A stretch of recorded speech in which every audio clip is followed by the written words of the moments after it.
Las olas de la semana, un programa de Pijama Surf con los temas que nos tocó navegar juntos estos últimos días.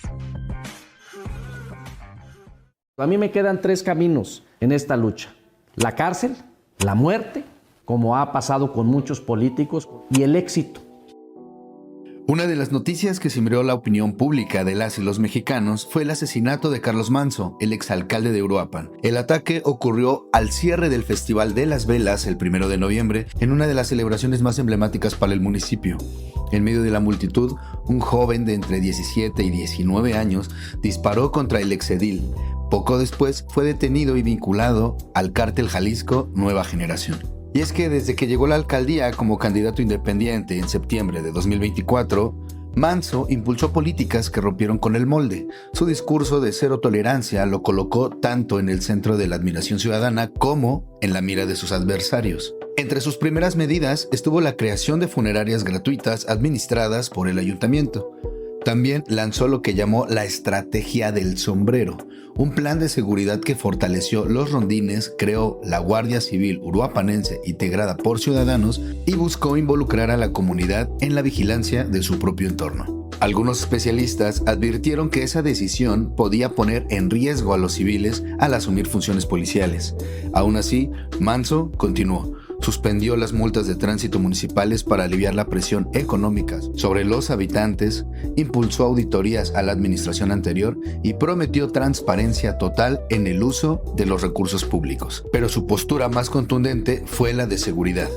Frente a la política de abrazos no balazos, Manzo respondía con una frase que lo definiría: ni abrazos ni balazos, para los delincuentes debe haber chingadazos. Durante su gestión depuró a la policía, aumentó los sueldos de los agentes un 30%, prohibió los pasamontañas, los vidrios polarizados y coordinó operativos junto con el Ejército y la Guardia Nacional. Para muchas voces, Manzo representaba un líder con la determinación que Michoacán necesitaba. Para otros, fue un político que podía encender aún más la espiral de violencia que azota al estado de Michoacán desde hace varias décadas, desde el 2006. My friends, we have toppled a political dynasty. Este 5 de noviembre, Zohran Mamdani ganó las elecciones por la alcaldía de Nueva York como candidato del Partido Demócrata. Su victoria llamó la atención no solo por la ciudad que gobernará, una de las más importantes y emblemáticas de Estados Unidos y en cierto modo de la cultura occidental.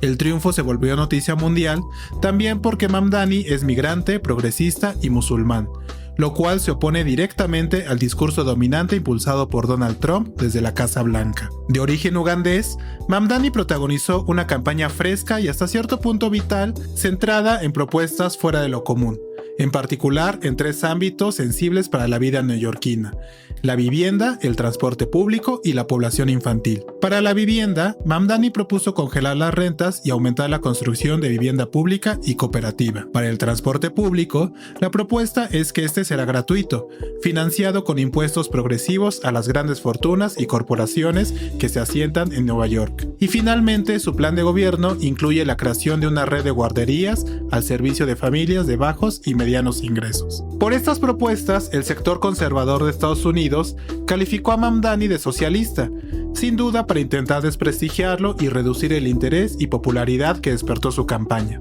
Además, Mamdani es cercano al movimiento de Bernie Sanders, conocido en la izquierda estadounidense por sus posturas en contra de la concentración del poder político y económico en una minoría. En su discurso de cierre de campaña, Mamdani dijo: "Durante mucho tiempo, amigos míos, la libertad ha pertenecido solo a aquellos que se pueden permitir comprarla. Los oligarcas de Nueva York son las personas más ricas de la ciudad más rica, del país más rico de la historia del mundo. No quieren que cambie la ecuación. Harán todo lo posible para evitar que su control se debilite. La verdad es tan simple como innegociable. Todos tenemos derecho a la libertad. Cada uno de nosotros, los trabajadores de esta ciudad, los taxistas, los cocineros, las enfermeras, todos aquellos que buscan una vida digna, sin avaricia, todos tenemos derecho a ser libres". ¿Será que estamos presenciando el fortalecimiento de una corriente más social dentro de la política de Estados Unidos? Si las promesas de campaña se cumplen, sin duda Mamdani podrá inaugurar un estilo de gobierno que hace mucho tiempo no se implementa en su país.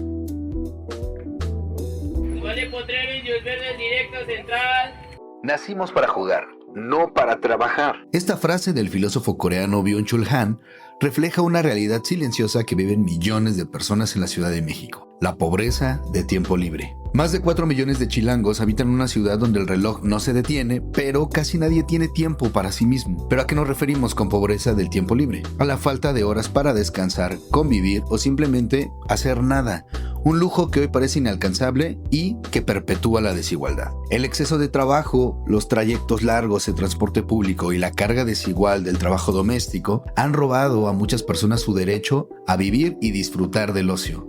Aunque los indicadores económicos recientes del gobierno de la Ciudad de México muestran una disminución en la pobreza de ingresos, lo cierto es que el 57% de los habitantes de la capital aún no cuenta con tiempo suficiente para vivir fuera de sus espacios de trabajo. Como un paliativo de buenas intenciones, pero claramente insuficiente, el gobierno capitalino ha impulsado el sistema público de cuidados y proyectos de movilidad que buscan aliviar esta carga. Pero no basta.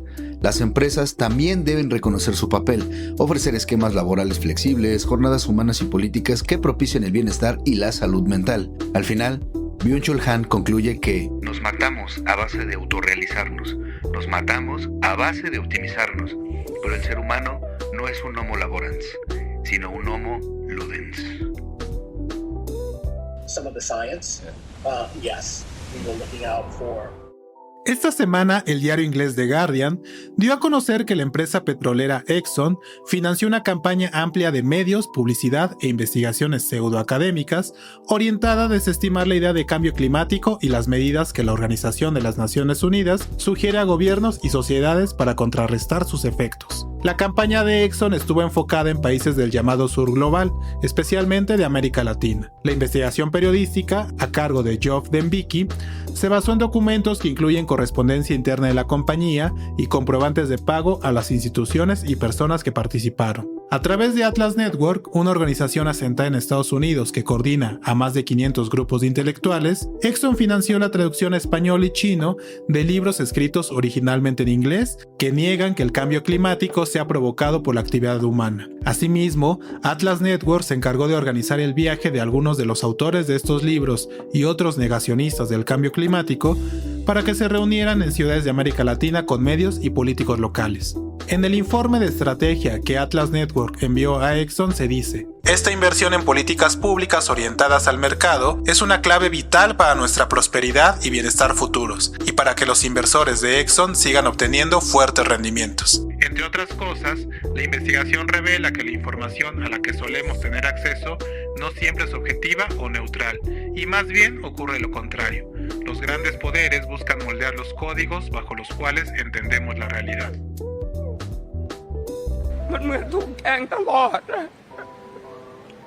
Uno de los temas más comentados en los últimos días ocurrió dentro del mundo de los certámenes de belleza: la polémica entre Fátima Bosch, representante de México en Miss Universo 2025, y Nawat Itzhara-Griesil, director de Miss Universo Tailandia. Todo comenzó durante la ceremonia de imposición de bandas, un evento transmitido en vivo, cuando Nawat humilló públicamente a la candidata mexicana por no asistir a una sesión de fotos con patrocinadores y por no publicar contenido promocional sobre Tailandia en sus redes sociales. El momento se viralizó de inmediato y desató una ola de indignación global. Bosch, una joven de 25 años originaria de Tabasco, explicó que había priorizado una grabación con una cadena de televisión y que además necesitaba la autorización de su franquicia nacional para compartir material oficial. Sin embargo, sus explicaciones fueron ignoradas y Nawat llegó incluso a llamarla tonta frente a todas. Por supuesto que las reacciones no se hicieron esperar, y participantes de distintos países, incluida Victoria Kjaer, Miss Universo 2024, salieron en defensa de la mexicana.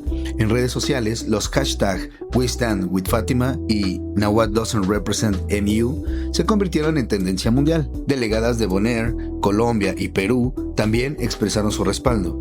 La presión fue tal que Nawat terminó siendo apartado de su papel como anfitrión. Días después, entre disculpas públicas y lágrimas frente a las cámaras, el director tailandés reconoció haberse sentido herido y criticado por la reacción global, aunque aseguró que no tuvo mala intención. Este episodio ha reavivado el debate sobre el respeto, la equidad y el poder de las redes sociales para visibilizar abusos en tiempo real. Mientras tanto, la expectativa crece rumbo a la final de Miss Universo 2025, programada para el 21 de noviembre en el Impact Arena de Bangkok.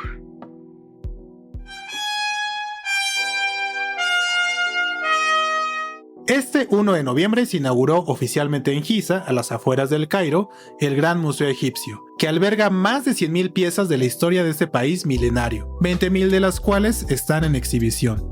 La colección completa comprende la historia de Egipto desde el periodo predinástico hasta su época como parte del Imperio Romano. Entre las piezas más admiradas del museo destaca la barca solar del faraón Keops, construida hace aproximadamente 4.600 años, considerada la estructura de madera más grande y antigua conocida, una embarcación que simboliza el viaje del rey hacia el sol. Además, en una de sus salas se exhibe por primera vez la colección completa de Tutankamón, que consta de más de 5.000 piezas y que incluye su icónica máscara funeraria de oro y lapislázuli. La construcción del museo se anunció desde 1992 y comenzó en 2005. Su inauguración estaba prevista para 2020, pero la pandemia de COVID-19 le impidió. Después, algunas dificultades logísticas igualmente retrasaron su apertura, hasta que finalmente ocurrió, encabezada por el presidente egipcio Abdel Fattah el-Sisi y con la presencia de mandatarios de otros países, sobre todo europeos. Por cierto, la ceremonia de apertura reavivó el debate sobre si museos como el Louvre o el Museo Británico deberían devolver piezas que se encuentran en sus colecciones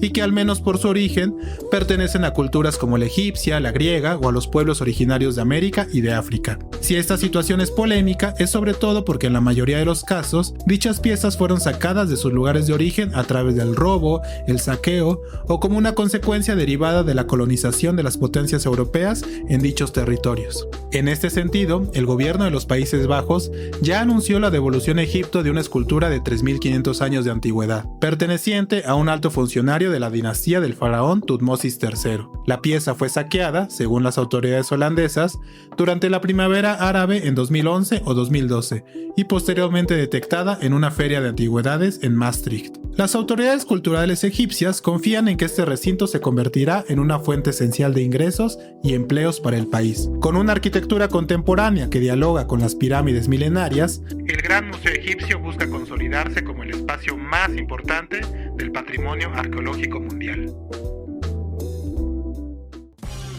Esto fue Las Olas de la Semana, un programa de la redacción de Pijama Surf y producido por Jonathan Zarate. Si te gustó, comparte y nos vemos a la próxima.